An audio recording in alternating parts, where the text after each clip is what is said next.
Bene data bakundwa muri Kristo Yesu, ndabashuhuje mu izina rya Yesu.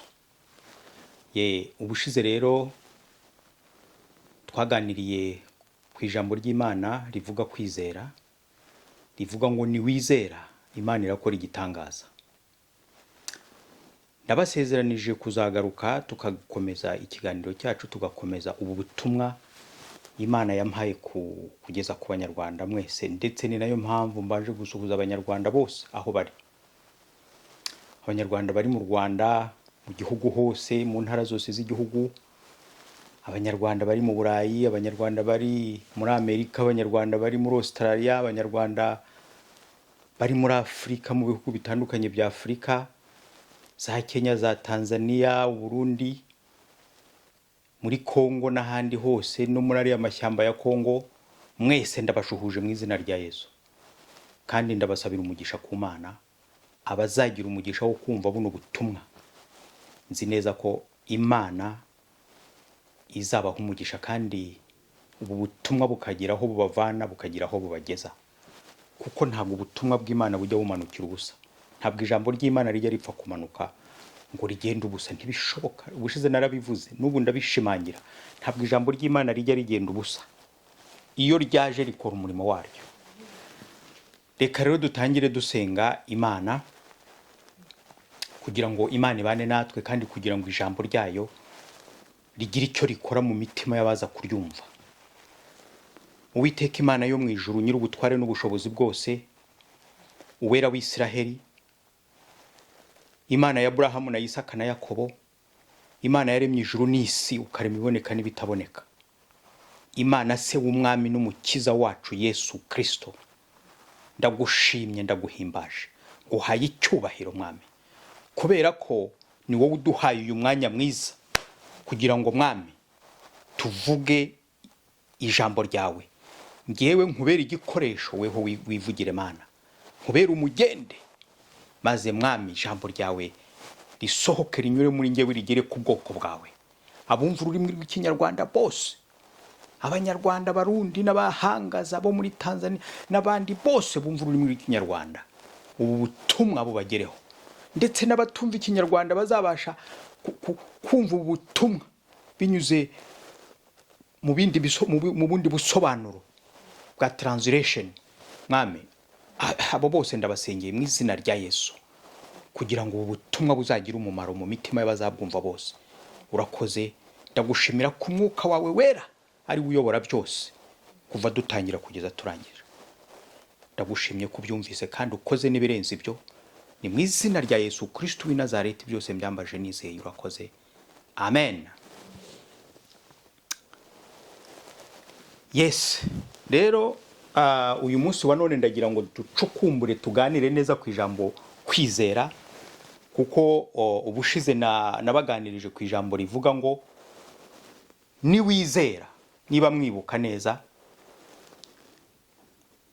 madamu wanjye n'abana banjye bari bamaze kubaririmbira akaririmbo kavuga ngo ni wizera Uwiteka arakora igitangaza.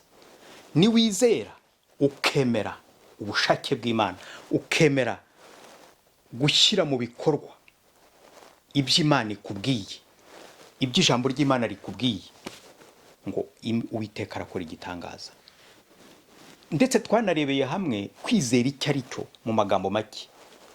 Mu Baheburayo ibice 11 umurongo wa mbere haratubwira ngo kwizera ni ukwemera udashidikanya kumaze guhabwa ibyo wizera kuzabona, ibyo wiringira kuzabona. Ngo kandi uko kwizera niko kuduhamiriza ko ibyo tutabona biriho. Ni nayo mpamvu Yesu yavuze ngo hahirwa abizera batabonye. Kuko kwizera ntabwo gusaba kubona. Iyo wabonye ikintu ntabwo ubukizeye, ntibishoboka. Ubwo rero kwizera nuko nguko. Ubu rero nagira ngo nongere mbabwire ko iri jambo ryo kwizera niryo nahereyeho, niryo twahereyeho, kuko ariko Imana yabishatse. Imana yashatse ko duhera ku iri jambo, kuko kwizera ni ikintu gikomeye cyane. Kwizera ni ijambo rikomeye cyane, niyo ntango y'ubuzima bwa gikristo. Nta mukristo wabaho adafite kwizera, ntabwo bishoboka. tugiye kureba rero kuko deja no kwizera impamvu ari ikintu gikomeye nuko utizera azacirwaho iteka. Ni icyaha gikomeye cyane kutizera, kuko Bibiliya iravuga ngo utizera azacirwaho iteka. Ndagira ngo turebe iryo jambo neza, turebe ijambo ry'Imana uko ribivugaho. Ni Yesu wabyivugiye ubwe. Reka mbasomere ijambo hano muri Mariko. Ndagira ngo dusome muri Mariko igice cya mbere umurongo wa 14. Ni Yesu wayavuze ayo magambo ngo nuko bamaze kubohesha Yohana, Yesu ajya i Galilaya avuga ubutumwa bwiza bw'Imana ati, igihe kirasohoye, ubwami bw'Imana buri hafi, nuko mwihane mwizere ubutumwa bwiza. Mwihane mwizere ubutumwa bwiza. Igihe kirasohoye. Ayo ni amagambo atatu yavuze. Igihe kirasohoye, nuko ni mwihane. Nimumara kwihana mwizere ubutumwa bwiza. Mwihane, kwihana ibyaha. Ayo ni amagambo Yesu ubwe yivugiye, Yesu Kristo. Bishaka kuvuga iki? Bishaka kuvuga ngo avata igihe kirasohoye, ibyo abahanuzi bavuze birageze, ndaje, ndahari. Ibyo mwumvise mwabwiwe kuva kera, noneho ubu muri kubyirebera, ndahari. Ni mwihane rero. Nazanywe no kubabwira ubutumwa bwiza bwo kwihana. Murimbura ibyaha. Yohana umubanziriza wari waje gutegura inzira ya Yesu, nawe niko yavuze. Yaravuze ati, ni mwihane muhungu umujinya uzatera. Mwihane, mwizere ubutumwa bwiza. Kwihana no kwizera niyo ntango y'ubutumwa bwiza. Nta yindi ntango mwabona, nta rindi shingiro ry'ibanze ririho uretse kwihana ibyaha. Abandi hari ababwiriza ubutumwa bazaza bavuga ubutumwa buhesha amahoro, ubutumwa buzana ubukire, ubutumwa buvuga ngo nimwibere mu mahoro, ngo Yesu yarishyuye byarangiye. Ariko ubutumwa butavuga kwihana icyaha ntabwo ari ubutumwa bwiza. Dore Yesu niwe wabyivugiye, niko yatangiye avuga. Imana ishimwe. Ubundi butumwa nagira ngo twumvikaneho, yaravuze ngo nimumara kwihana mwizere ubutumwa bwiza, mwakire inkuru y'agakiza mbazaniye, mwakire mumenye ko ari jyewe. Kuko muri Yohana, nongere mbisomemo ushize narabivuze, muri Yohana 3:16 kugeza kuri 18 haravuga ngo kuko Imana yakunze abari mu isi cyane, byatumye itanga umwana wayo w'ikinege, kugira ngo umwizera wese atarimbuka, umwizera atarimbuka. Kwizera Yesu Kristo umwana w'Imana bivanaho kurimbuka kwari guteganijwe kubatizera. Ariko iyo usomye ukageza hepfo ku murongo wa 18 haratubwira ngo utamwizera amaze gucirwaho iteka. Niyo mpamvu natangiye mbabwira nti kwizera ni ikintu gikomeye cyane, kubera ko utizera acirwaho iteka. Ni Bibiliya ibivuze. Bibiliya irabitubwiye ngo utizera yamaze gucirwaho iteka. Muzasoma aho ngaho Yohana 3 mugeze ku murongo wa 18 niko handitse havuga. Ikindi iyo dusomye muri Mariko 16 havuga ngo ikiza. Reka mpasome nihuta. Mariko 16 umurongo wa 16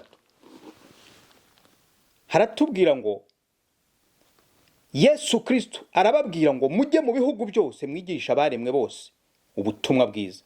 Uwizeraga akabatizwa azakizwa, ariko utizera azacirwaho iteka. Umva mwene data, umva nshuti yanjye, umva mushiki wanjye, wowe unkurikiye, umva kurikira. Yesu aravuga ati mugende mu bihugu byose, mugende mu bihugu byose. Ahangaha naho kwitonderwa. Ati mugende mu bihugu byose, mu mahanga yose, mugende mubwiriza abaremwe bose ubutumwa bwiza. Uwizera akabatizwa azakizwa, ariko kurikira ibikurikiyeho ngo utizera azacirwaho iteka. Ahangaha ntabwo Yesu yavuze ngo utizera ntanabatizwe azacirwaho iteka. Oya, yaravuze ngo utizera azacirwaho iteka, kuko Yesu yashakaga kuvuga ko ntabwo abantu bazarimburwa no kutabatizwa, aho abantu bazarimbuzwa nuko batizera. Niyo mpamvu ubona Satani ashuka abantu bose ngo ababatijwe nta kibazo n'abana b'Imana, ugasanga abantu bose barihutira kubatizwa, ndetse n'umubatizo utariho akabumvisha ko ubwo babatijwe. Niyo mpamvu uzabaza umuntu uti urizera, ati nzajya mu ijuru ko narabatijwe. Akada ndagira ngo mbavanireho, weho unkurikiye wumva ubu butumwa, ijambo ry'ibanze ni ukwizera. Kwizera, utizera azacirwaho iteka. Yego, ubwo rero kuki se umuntu azacirwaho iteka? Kuko ijambo ry'Imana mu Baroma ibice 3, mu mbabarire hari mirongo ntari bugende nsoma, muzahasome, ndi kuyivuga muyandike. Byaba byiza rwose unkurikiye ukajya ufata agakaramu ukandika, ukagira ikayi wazajya wandikamo aya masomo, kuko ni amasomo meza cyane. Ni amasomo Umwuka Wera yampaye, Imana yampaye ubutumwa kugira ngo mbukugezeho wowe ukurikiye. Azacirwaho iteka kubera dore uko ibintu bimeze. Ijambo ry'Imana mu Baroma ibice 3 umurongo wa 23 ratubwira ngo kuko bose bakoze ibyaha ntibashyikira ubwiza bw'Imana. Nta n'umwe utarakoze icyaha ntibashyikira ubwiza bw'Imana. Nukuvuga ngo abantu bose bakoze ibyaha. Noneho mu Baroma ibice 6 umurongo wa 23 bakatubwira ngo ibihembo by'ibyaha ni urupfu, ngo ariko impano y'Imana n'ubugingo buhoraho muri Kristo Yesu. Umva neza mushuti, umva neza nshuti yanjye, umva neza mukundwa, ngo bose bakoze ibyaha ntibashyikira ubwiza bw'Imana. Kuba abantu bose barakoze ibyaha nibyo byatumye Imana ica iteka. Iravuga ngo ibihembo by'ibyaha ni urupfu. Kuko ngo wakoze icyaha wese agomba gupfa, agomba gupfa imbere, kuko Imana irakiranuka, ntishobora kubana n'umunyabyaha. Ikunda umunyabyaha ariko yanga icyaha. Niyo mpamvu umuntu uri mu icyaha imusunika ikavuga ngo ubwo uriho icyaha ugomba gupfa. Ariko noneho irongera avuga ngo impano, ijambo ry'Imana ratubwiye ngo impano y'Imana ni ubugingo buhoraho muri Kristo Yesu. Niba ijambo ry'Imana muri Yohana 3:16 ritubwira ngo kuko Imana yakunze abari mu isi cyane byatumye itanga umwana wayo w'ikinege kugira ngo umwizera atarimbuka, nuko muri uwo mwana wayo Imana yashyizemo ubugingo buhoraho. Impano y'ubugingo buhoraho iri muri Kristo Yesu. Imana ntako itagize. Imana yagerageje umwana w'umuntu kugeza naho itanze le plus cher, itanze umwana wayo ikunda cyane kurusha ibibaho byose, Yesu Kristo, kandi ishyira ubugingo muri we kugira ngo umwizera abone ubugingo. Ni ukuvuga rero ngo wanze kumwizera yanze ubwo bugingo buri muri Kristo. Niyo mpamvu handitse ngo utamwizera azacirwaho iteka, kuko yanze ubugingo buri muri we. Imana rero ishimwe. Ndagira ngo turebe neza uko kwizera kuboneka gute, imvano yako, isoko yako iva he, la source kuva he. Ijambo ry'Imana mu Baroma aho ho ndahasoma ibice 10. Mu Baroma ibice 10, reka mpasome twihuta. Abaroma ibice 10 umurongo wa 17 haravuga ngo dore kwizera guheshwa no kumva kukazanwa n'ijambo rya Kristo. Voilà, ngiye imvano yaryo. Kwizera kuzanwa no kumva kukazanwa n'ijambo rya Kristo. Ni ukuvuga ngo iyo umuntu yumva ijambo ry'Imana bituma agera aho akizera. Ariko kugira ngo wize ni uguhora wumva, ntabwo ari ukumva inshuro imwe, ni uguhora wumva ijambo ry'Imana, ni uguhora urisoma, ni uguhora wumva indirimbo zirivuga, ni uguhora uri gusenga, kuko iyo usenga uvuga ijambo ry'Imana, ni uguhora wumva ijambo ry'Imana, ni uguhora winjirwamo n'ijambo ry'Imana, ni uguhora umira ijambo ry'Imana, umira umuzingo uri mu ijambo ry'Imana. Ibyo nibyo bizatuma kwizera kuba muri wowe. Reka mbabwire, ubushakashatsi bwinshi bwerekanye ko bariya abantu bajya baba abateroriste mujya mubona bari gutera ibibombe mu isi bakica abantu benshi, baba baranyuze mu kintu bita radicalisation. Ni ukuvuga ngo bahora babwirwa ibyo kwica, ibyo kurimbura, ibyo gutera amabombe, bahora babibabwira ndetse bakaboherereza inyandiko zabyo, amasomo yabyo, uko bagomba kubikora, uko babiprepara, bagahora babisoma kugeza igihe baba radikalize, kugeza igihe batwarwa n'ibyo bintu, bakumva ari bwo buzima, ibyo bibabereye ubuzima, ku buryo badatinya no gupfa, ku buryo yambara iyo mikanda ririho amabombe akaba azi ko n'igiturika ari urapfa mbere, ariko akisasira imbaga y'abantu nyamwinshi kubera guhora babyumva, babibwirwa, bibinjiramo. Ndagira ngo nkubwire, iyo uhora winjirwamo n'ikintu kiraza pe, kiraza. Ikindi reka mbaho urugero rwumvikana. Iwawe wowe uri kunkurikira, wowe nyumvira ngo urugero nawe ubwawe, iwawe buri gitondo hagiye niyo haza akana gatoya gato gusa, kakaza kagakomanga ugakingura, kakakubwira kati nzakwica, nzakumena uwo mutwe burundu, upfe burundu, kakiruka kakigendera, bugacya kakagaruka kagakomanga, ukabona ni kakana kati narije kukubwira ko nzakusatura, nzakushwanyaguza, kati uzapfa wowe, nzakwica, kakigendera. Ubwa gatatu kaje nako wakingura, wabwira ubwo ukavuga uti karanyica kakana. Ndetse uhuriye nako mu muhanda, je pense ko ushobora kwiruka. Wakwiruka ye, wavuga uti kare akantu karimo gatuma, niko wabibona, kuko wavuga uti akantu gahora kaza kumbwira ngo kazanyica, akantu gakomanga kakambwira ngo kazagikana, ukanga n'urwara kitwaje iki karimo ibiki. Ariko guhera kakubwira ibyo bintu bikwinjiramo, ubwo buragutaha. Hari n'abantu biyahura. Ese nimurebe bano bana bato b'abakobwa bajya bayakura kubera za hariseroma, babashyiraho za message abandi babandikira, bakabandikira bamubwira ngo ni moshi, bamubwira ngo ni mubi, bamubwira ngo ngusa nabi, ngo umeze nabi, ubwo sure gibonamwe ibiki. Umwana guhora asoma ibyo bintu, guhora byumva, aravuga ati byiza nuko nakuyahura nkava ku isi. Icyo nashaka kubabwira ngo iyo uhora wumva ijambo ry'Imana, uba radikalize mu ijambo ry'Imana, uba determine. Reka wenda ne gukoresha radikalize mutabyumva nabi. Uba determine, ugira ini determination, ukagira ini perseverance, ukagira, mbese mu Kinyarwanda no kuvuga ngo uramaramaza, ugira kumaramaza mu ijambo ry'Imana, ukumva noneho biragutwaye ukizera. None ukavuga uti ya mpano iri muri Kristo Yesu ndayifashe. Nguko kwizera. Kwizera nuko nguko.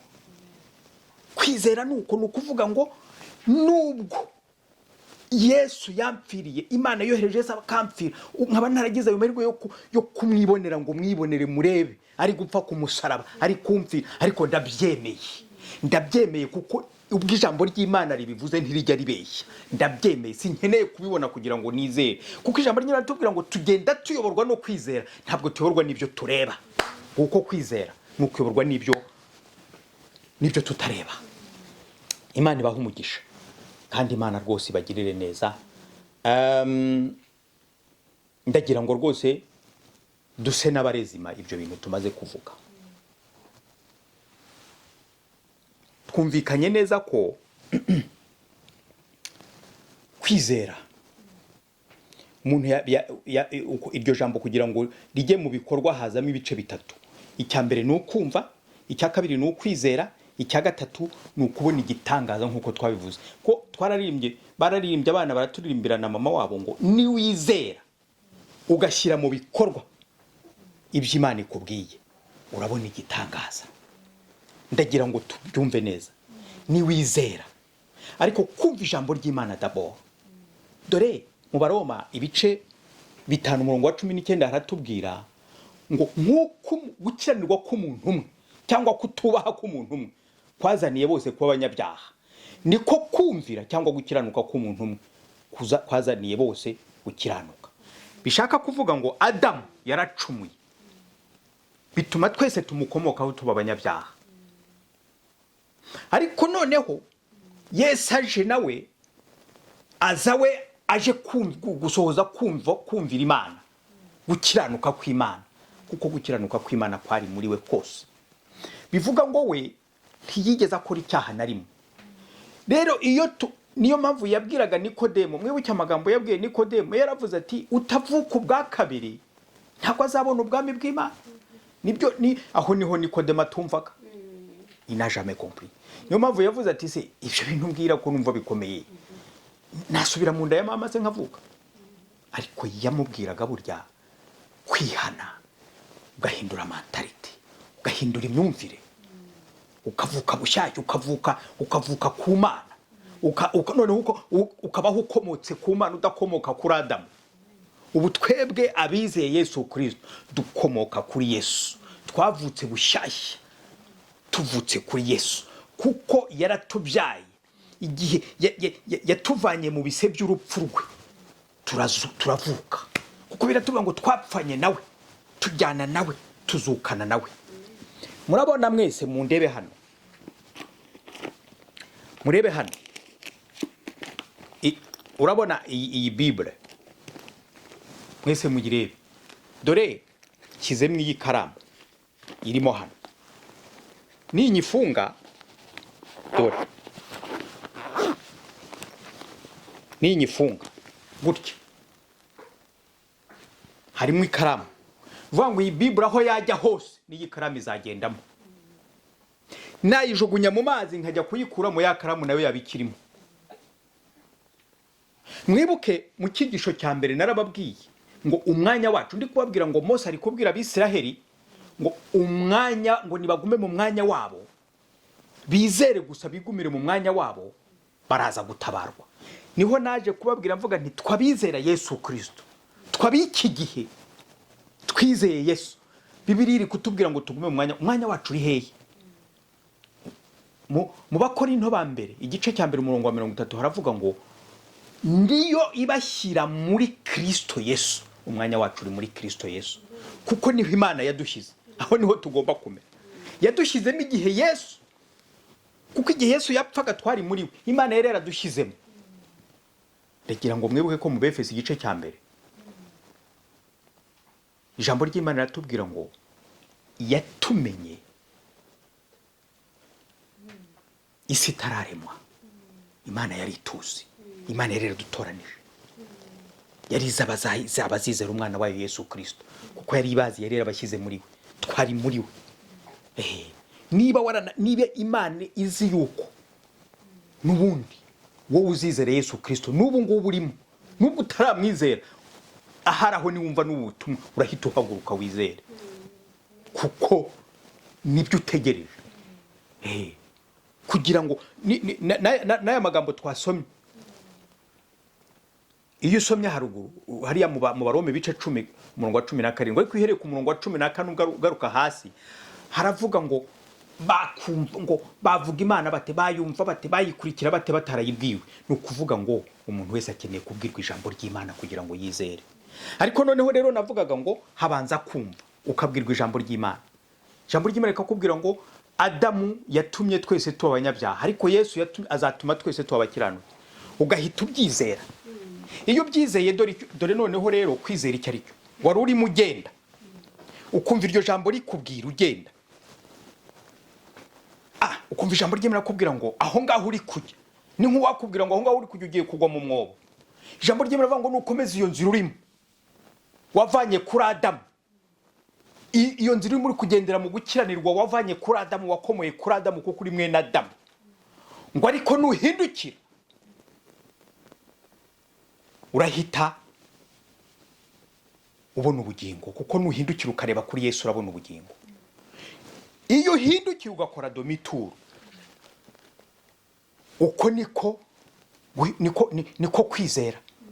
Wumvisha ijambo wagendaga gutya, noneho ugakora domituru ugahindukira, kuko ijambo rikubwiye ngo aho wari uri kujya ugiye kugwa mu mwobo, ugiye kugwa mu muriro, uri kujya kurimbuka, ugahindukira, kuko ijambo rikubwiye ngo nuhindukira ukareba kuri Yesu urabona ubugingo. Kuko nkuko tumaze kubibona muri Kristo Yesu harimo ubugingo. Kuko Abarome bice 6 umurongo wa 23 haratubwiye ngo ibihembo by'ibyaha n'urupfu, wakoze icyaha wese agomba gupfa, ngo ariko impano y'Imana n'ubugingo buhoraho muri Kristo Yesu. N'ubugingo buhoraho muri Kristo Yesu. Bigaragara ngo uwemeye ijambo ry'Imana akemera kwizera Yesu Kristo, bwa bugingo buza muri we. Uko niko kwizera. Wumvise ijambo ry'Imana, ukoze domituru, urahindukiye, uri kureba kuri Yesu, uri kureba kuri Yesu. Ijambo ry'Imana ratubwira ngo Yesu Yesu ni umucyo. Yesu ni umucyo w'isi. Aho umucyo uri umwijima uragenda. Aho umucyo uje wo muri Yesu Kristo ugeze, ibyaha ari byo bigiranwa n'umwijima nabyo biragenda. Nimumbabarire murebe bene data, nimunkurikire murebe. Ahangaha dore ubungubu hano ndajimije. Oya mundebere hano.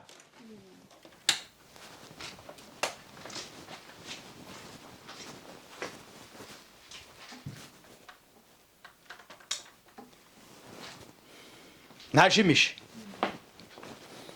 Murabona ko tugiye mu mwijima. Ariko mugiye kubona ibyo umucyo ugiye gukora. Uyu mwijima ugiye ntimuramenye iyo ugiye. Kubera ko umucyo uje.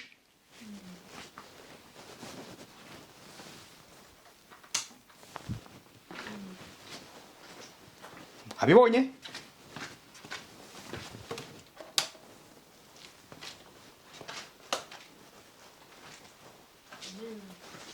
Haleluya. Haleluya mwene data. Urabona ko umwijima uragiye. Niko bimeze no muri Kristo Yesu. Umwana w'umuntu yuzuye umwijima kubw'ibyaha akomora kuri Adamu. Ariko kwizera umwana w'Imana Yesu Kristo. Yesu Kristo. Kuko muri we harimo umucyo. Muri we harimo gukiranuka. Iyo Yesu Kristo akugezeho, angezeho, atugezeho, wa mwijima, bya byaha bicuza umwijima muri twe biragenda. Kumwizera tukamwakira mu bugingo bwacu, byirukana ibyaha biri muri twe, byirukana umwijima muri twe. Kumva, kwizera, kuko mwibuke ko muri Yohana igice cya mbere umurongo wa 29 ijambo ry'Imana riratubwira ngo Yesu Kristo ni uvanaho ibyaha by'abari mu isi bose. Niyo mpamvu iyo mwizeye ibyaha byawe bikurwaho. Ayo magambo tuzayagarukaho neza twiga umusaraba. Ndabateguje hakiri kare kuko tuziga umusaraba, tuziga amaraso ya Yesu. Ibyo byose ayo magambo tuzayagarukaho neza. Ariko ndagira ngo ubumenye ngo ijambo ry'Imana niko ritubwira muri Yohana igice cya 29 ngo Yesu Kristo ni uvanaho ibyaha by'abari mu isi bose. Noneho icya gatatu kivuga ngo dore igitangaza uvuga ngo wumvise, wizeye, wihannye, wakiriye Yesu. Igitangaza cya mbere Imana ikoreye umuntu wizeye nuko muhindura umwana w'Imana, nuko muha ubushobozi bwo kuba umwana w'Imana, nkuko tubisoma muri Yohana igice cya 1 umurongo wa 12 ngo icyakora bamwizeye bose bakizera izina rye yabahaye ubushobozi bwo kuba abana b'Imana. Icyo nicyo gitangaza cya mbere kiruta ibindi byose Imana ibasha gukorera umwana w'umuntu. Ngicyo icyo kiruta ko Imana yaguha amamodoka, icyo kiruta ko Imana yaguha amafaranga ushaka, kuko hari n'abaganyaroto kandi bakayatungana umubabaro. Ariko igitangaza gikomeye abana baririmbaga, mama n'abana baririmbaga ngo ni wizera Uwiteka arakora igitangaza. Igitangaza cya mbere gikomeye ni ukuguha ubushobozi bwo kuba umwana w'Imana, ni ukuhinduka umwana w'Imana. Iyo ubaye umwana w'Imana uba ukorewe igitangaza gikomeye. Hakurikiraho iki? Iyo umaze kuba umwana w'Imana, izina ryawe ryandikwa mu gitabo cy'ubugingo. Mwene data, ndagira ngo ndangize nkubwira ngo nta kintu kiruta muri iyi si kuva nabaho kugeza uko ngana uko. Murabona kame mumaze gukura, ndakuze, murabona ko rwose ndimo ndavansa mu myaka. Ariko ndagira ngo mbabwire nta kintu cyiza kizabaho cyaruta kuba umwana w'Imana, kwitwa umwana w'Imana, guhabwa ubushobozi bwo kuba umwana w'Imana. Nta kintu cyiza cyabaho cyaruta ku izina ryawe ryandikwa mu gitabo cy'ubugingo. Umva ndagira ngo nkubwire, iyi si turimo iri kumira abantu benshi cyane. Abantu benshi bari gushakisha ibidafite umumaro, bari gutwarwa n'amafaranga, bari gutwarwa n'ibyisi.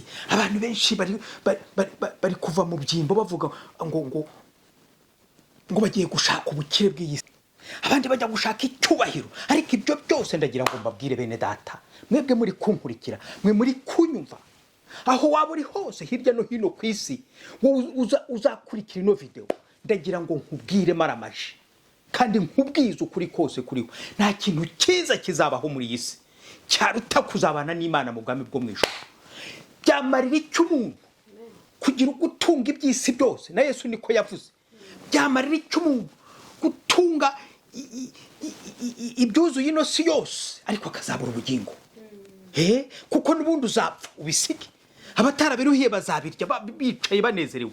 Wowe uri kwitegura kujya kubana na Satani mu muriro. Ariko umva inkuru nziza nkuzanira, inkuru nziza y'agakiza. Ni ukwizera Yesu Kristo umwana w'Imana, ukamwakira kuko muri we harimo ubugingo. Numwakira muri we harimo ubugingo, kandi ubwo bugingo urahita buza muri wowe kuko wamwakiriye. Imana ifasha bari kunyumva mwese. Icyampa ukabyumva nk'uko mbyumva. Icyampa Umwuka Wera akakugenderera uyu mwanya, akaguhagurutsa nawe ukagira izo mbaraga zo kwizera umwami Yesu, ukagira ubwo bushake, ugafata icyemezo, ukaba determine. Haleluya. Imana ibaha umugisha. Ndagira ngo ndangize ariko mwinginga, ndakwinginga kugira ngo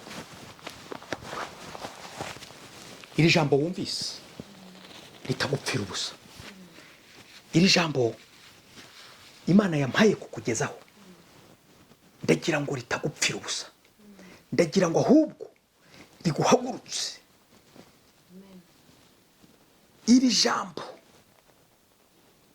wemere liguhindure, wemere ufungure umutima wawe, wakire Yesu Kristo, kandi urabona igitangaza cy'Imana, urabona ubugingo, urabona amahoro. Nkuko nabibabwiye muri video ishize, Yesu yarabyivugiye muri Yohana ibice 12:6, avuga ngo ni inzira n'ukuri n'ubugingo, ntawe ujya kwa Data ntamujyanye. Yewe reka nkubwire, benshi bazanyura kuri Buda, abandi bazanyura kuri Muhammad, abandi bazanyura kuri Ryangombe, abandi bazanyura kuri Morumo, abandi bazanyura ibyo byose njya mbyumva. Ariko ndagira nkubwire, izo nzira zose nta handi zijyana uretse kuzimu, ariko inzira ya Yesu Kristo, inzira inyura muri Yesu Kristo, nijyana mu bugingo buhoraho, nijyana mu bugingo buhoraho. Kandi nta wundi agakiza kabonerwa mu munsi y'ijuru muri iyi si turimo, ni muri Yesu honyine, muri Yesu honyine, muri Yesu honyine, muri Yesu honyine niho habonerwa mu bugingo. Imana ibagirire neza. Ndagira ngo niba wankurikiye ukaba ufashe icyemezo, ndashaka ngo ngusengere mwene data mushiki wanjye, umva nkubwire, ni wizera urabona ubugingo, ni wizera urahinduka umwana w'Imana, ni wizera izina ryawe irandikwa mu gitabo cy'ubugingo, ni wizera umwana w'Imana Yesu Kristo, ntabwo uzacirwaho iteka. Oya, umva ngo uhumurize nanone kandi Imana yarangije guca iteka, iravuga mu Baroma 8:1, haravuga ngo nuko noneho rero abari muri Kristo Yesu nta teka bazacirwaho. Iryo jambo ndagira ngo riguhumurize. Nuko noneho, iyo ijambo ritangira ngo nuko noneho, nuko mbere hari ukundi byari bimeze. Mbere byari bimeze bite? Mbere nuko mu Baroma 6:23 havuga ngo ibihembo by'ibyaha n'urupfu. Ariko mu Baroma 8:1 havuga ngo nuko noneho rero, kuko umaze kwemera Yesu, kuko umaze kwizera Yesu, kuko umaze kwakira Yesu mu bugingo bwawe, iryo jambo rikongera noneho iryo teka rikaza rivuga ngo nuko noneho rero abari muri Kristo Yesu nta teka bazacirwaho. Haleluya. Imana ishimwe, Imana ihabwe icyubahiro. Imana se umwami wacu Yesu Kristo ikugenderere, iguhe revelation, iguhishurire ko kwizera Yesu Kristo biraguha ubugingo, izina ryawe rikandikwa mu gitabo cy'ubugingo. Haleluya. Imana ishimwe. Niba wakire, niba witeguye, ndagira ngo dusenge, ndagira ngo ngusengere. Ushobora kwicara, ushobora guhaguruka, ushobora gupfukama, ariko reka ngusabe ikintu kimwe gusa. Wowe uri gukurikira ino video, funga amaso dusengane, maze unyemerere usubire mu magambo ngiye kuvuga, uyasubiremo wizeye yuko uri kuyabwira umwami Yesu, kandi nubikora wizeye birakubera uko wizeye. Mwami Yesu, maze kumva ijambo ryawe kandi numvise ko ijambo ryawe ritajya rigenda ubusa, ko iyo rimanutse rikora icyarizanye. Ijambo ryawe rimbwiye ko kwizera bituma mbona ubugingo. Unkorera igitangaza cyo kumpa ubugingo buhoraho, cyo kumpa ubushobozi bwo kuba umwana w'Imana. None Mwami Yesu, mpisemo kukwizera, nkusabye imbabazi z'ibyaha byanjye. Ubimbabarire byose, ubinkureho, unyejeshe amaraso yawe yamenetse ku musaraba igorogota ku bwa benshi, nanjye ndimo. Mwami Yesu, ndakwemereye ngwino winjire mu bugingo bwanjye, nkufunguriye umutima wanjye, ngwino winjiremo, unyitegekere, unyiyoborere. Ndagushimiye ko bikoze, kuko ijambo ryawe ari ukuri, nanjye ndaryizeye. Ndagushimiye ko Mwami Yesu urangije kubikora, kandi ko izina ryanjye ryanditse mu gitabo cy'ubugingo. Amen.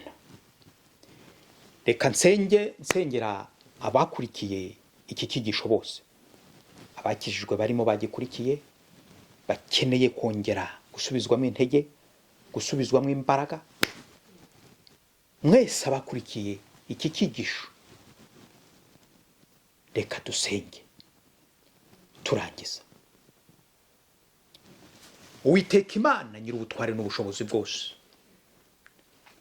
Imana yera, Imana ikiranuka, Imana yaremye ijuru n'isi, Imana yuzuye urukundo rutagira akagero, Imana yakunze abari mu isi cyane bigatuma itanga umwana wayo w'ikinege Yesu Kristo.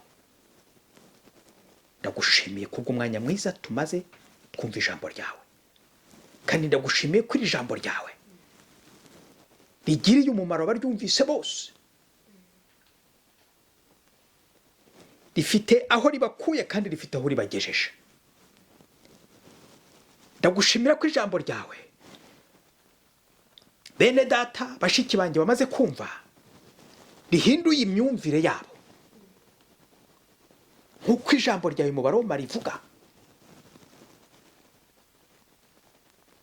ngo duhindure imyumvire yacu, tugende uko ijambo ryawe rishaka. Ndagushimira ko ariko bibagendekeye, kandi ndagushimira Mwami wanjye ko ubujujemo amahoro yawe n'umunezero wawe, kandi ndagushimira yuko Mana imbaraga z'umwuka wera mwinshi cyane zimanukira mu mitima y'abumvishira ijambo, kugira ngo ribahe kuzinukwa iby'isi, batera umugongo iby'isi, bahanga amaso Yesu Kristo, kuko ari we mucyo w'isi kandi ari we mutanga bugingo.